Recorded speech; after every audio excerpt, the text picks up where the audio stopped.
어머나, 그때 그 사람을 보는 순간 솔직히 소름이 돋았습니다. 엘리베이터 문이 열렸는데 거기 서 있더군요. 30대 중반쯤 되어 보이는 남자. 머리는 길게 묶었고 온통 검은 옷, 팔에는 문신까지. 아이고, 무슨 사람이 저렇게 생겼나?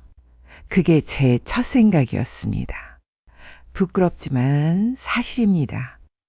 그 사람은 바로 옆집에 이사 온 새 이웃이었습니다. 도대체 무슨 사연이 있었을까요? 고요한 활력의 이야기가 계속될 수 있도록 구독과 좋아요로 응원해 주세요. 자, 그럼 이야기 이어서 시작합니다. 처음 엘리베이터에서 마주쳤을 때 솔직히 말씀드리면 좋은 인상은 아니었습니다. 30대 중반쯤 되어 보이는 남자분이었는데 머리는 길게 묶었고 검은색 옷만 입고 다녔습니다. 팔에는 문신도 있었죠. 낮에는 거의 안 보이고 밤늦게 돌아다니는 것 같았습니다. 아이고, 무슨 사람이 저렇게 생겼나? 부끄럽지만 저는 속으로 그렇게 생각했습니다. 관리실 아주머니한테 물어봤더니 혼자 사신답니다. 직업은 잘 모르겠다고 했죠. 혼자 살면서 밤늦게 돌아다니고 뭐 하는 사람일까? 저도 모르게 안 좋은 상상을 하게 됐습니다. 며칠 후 밤 11시쯤이었습니다. 복도에서 그분이 큰 검은 가방을 들고 나가는 걸 봤습니다. 가방이 묵직해 보였어요. 저 시간에 저런 가방을 들고 혹시 요즘 뉴스에서 나쁜 이야기들을 많이 들으니까 자꾸 안 좋은 생각이 들었습니다. 그 다음 주에는 집 앞에 택배 상자가 여러 개 쌓여 있는 걸 봤습니다. 상자가 너무 많아서 복도가 좁아 보일 정도였죠. 혼자 사는데 저렇게 많은 짐이 왜 필요한 거야? 저는 점점 그분을 의심하게 됐습니다. 어느 날은 새벽에 이상한 소리가 들렸습니다. 쿵쿵거리는 소리, 뭔가 끌리는 소리 1시간 넘게 계속됐습니다. 다음 날 아침 같은 층 이웃 몇 분과 이야기를 나눴습니다. 어젯밤에 옆집에서 무슨 소리 안 들으셨어요? 들었죠. 새벽까지 시끄럽더라고요. 도대체 뭐 하는 사람일까요? 우리는 수근수근 얘기했습니다. 다들 좋지 않은 시선으로 그분을 바라봤죠. 그 뒤로 저는 의식적으로 그분을 피했습니다. 엘리베이터에서 마주치면 인사도 대충 하고 눈도 마주치지 않으려고 했습니다. 복도에서 보이면 일부러 조금 천천히 걸으면서 거리를 두고 지나갔습니다. 어느 날 그분이 먼저 인사를 건네셨습니다. 안녕하세요. 날씨가 참 좋네요. 밝은 목소리였습니다. 생각보다 예의 바른 말투였죠. 하지만 저는 어색하게 고개만 끄덕이고 지나쳤습니다. 왜 갑자기 말을 거는 거지? 오히려 경계심이 더 들었습니다. 그러던 어느 날 오후였습니다. 저는 시장에서 장을 보고 돌아오는 길이었습니다. 무거운 장바구니 2개를 들고 힘겹게 계단을 올라가고 있었죠. 엘리베이터가 고장나서 어쩔 수 없이 계단을 이용해야 했습니다. 3층까지는 그럭저럭 올라갔는데 4층부터는 숨이 차기 시작했습니다. 에휴, 나이가 나이인데 5층 계단 중간쯤에서 갑자기 다리에 힘이 풀렸습니다. 휘청했습니다. 순간 뒤로 넘어질 뻔했습니다. 그때였습니다. 어머니! 누군가 제 팔을 잡아줬습니다. 돌아보니 옆집 그분이었습니다. 괜찮으세요? 걱정스러운 얼굴로 저를 바라보고 있었습니다. 아, 네, 괜찮습니다. 제가 들어드릴게요. 그분은 제 장바구니를 받아들었습니다. 아니에요, 괜찮아요. 아니에요. 무거우시잖아요. 제가 집까지 들어다 드릴게요. 거절할 틈도 없이 그분은 2장바구니를 모두 들고 앞서 올라갔습니다. 집 앞까지 와서 그분은 조심스럽게 장바구니를 내려놓았습니다. 어머니, 다음부터는 무거운 거 한꺼번에 들지 마세요. 위험해요. 고맙습니다. 아니에요. 당연한 거죠. 그분은 환하게 웃었습니다. 그 순간 제 마음속에 있던 편견이 흔들리기 시작했습니다. 내가 이 사람을 너무 잘못 봤나? 저기, 혹시 차 한잔 하실래요? 입에서 저절로 나온 말이었습니다. 네? 괜찮으시면요? 그 우리는 처음으로 마주 앉았습니다. 살을 따라드리면서 조심스럽게 물어봤습니다. 실례지만 무슨 일 하세요? 아, 저요? 저는 음악하는 사람이에요. 음악이요? 네, 밴드에서 기타 치고 작곡도 하고요. 그래서 주로 밤에 작업하고 낮에는 쉬는 편이에요. 아, 밤에 시끄럽게 해서 죄송해요. 방음이 잘 안 되나 봐요. 스튜디오에서 작업하려고 하는데 집에서 할 때도 있어서. 그제야 이해가 됐습니다. 밤에 나가던 것도 새벽 소리도 많은 택배도 모두 음악 작업 때문이었던 겁니다. 그리고 요즘에는 봉사활동도 하고 있어요. 봉사활동이요? 네, 주말마다 양로원 가서 어르신들한테 기타 쳐드리고 노래도 같이 부르고 그래요. 제 음악이 누군가에게 위로가 되면 좋겠어서요. 저는 그만 얼굴이 화끈거렸습니다. 그날 우리는 1시간 넘게 이야기를 나눴습니다. 그분은 어릴 때부터 음악을 좋아했답니다. 부모님은 반대하셨지만 꿈을 포기할 수 없어서 혼자 나와서 살고 있다고 했습니다. 쉽지 않으시겠어요? 가끔 힘들긴 하죠. 그래도 제가 좋아하는 일을 하니까 행복해요. 그분의 눈빛이 반짝였습니다. 팔의 문신은 괜찮으시면 여쭤봐도 될까요? 아, 이거요? 돌아가신 할머니 이름이에요. 할머니가 유일하게 제 음악을 응원해 주셨거든요. 그래서 항상 곁에 있고 싶어서 새겼어요. 그 말을 듣는 순간 저는 눈시울이 뜨거워졌습니다.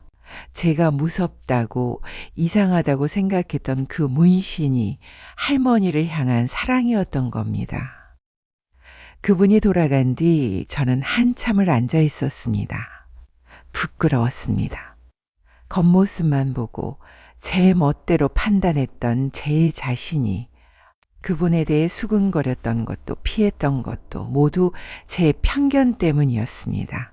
나이를 이렇게 먹었는데 아직도 이런 실수를 하다니 자책이 됐습니다. 그날 이후로 저는 그분과 자주 인사를 나누게 됐습니다. 가끔은 집에서 만든 반찬을 나눠드리고 그분은 과일이나 빵을 사다 주시곤 했습니다. 어느 날 그분이 제게 공연 초대권을 주셨습니다. 어머니, 이번 주 토요일에 작은 공연이 있는데 시간 되시면 오세요. 내가 가도 될까? 물론이죠. 꼭 오세요. 저는 몇십 년 만에 처음으로 라이브 공연장에 갔습니다.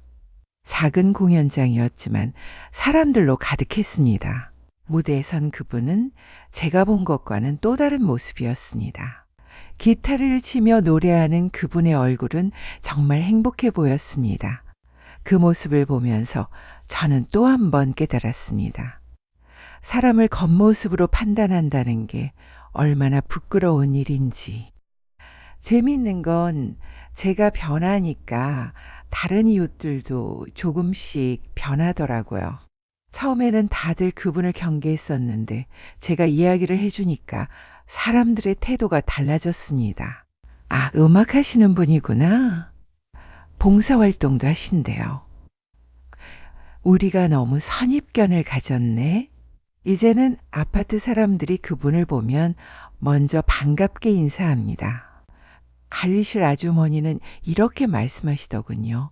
사람 참 착해요. 이번에 아파트 행사 때 기꺼이 재능 기부해 주신대요. 이 일을 겪고 나서 저는 제 주변을 다시 돌아보게 됐습니다. 혹시 제가 다른 사람들도 잘못 판단하고 있지는 않은지. 동네 슈퍼주인 아저씨도 그랬습니다. 항상 무뚝뚝해서 불친절하다고 생각했는데 알고 보니 원래 말수가 적은 성격이었을 뿐 마음은 따뜻한 분이었습니다.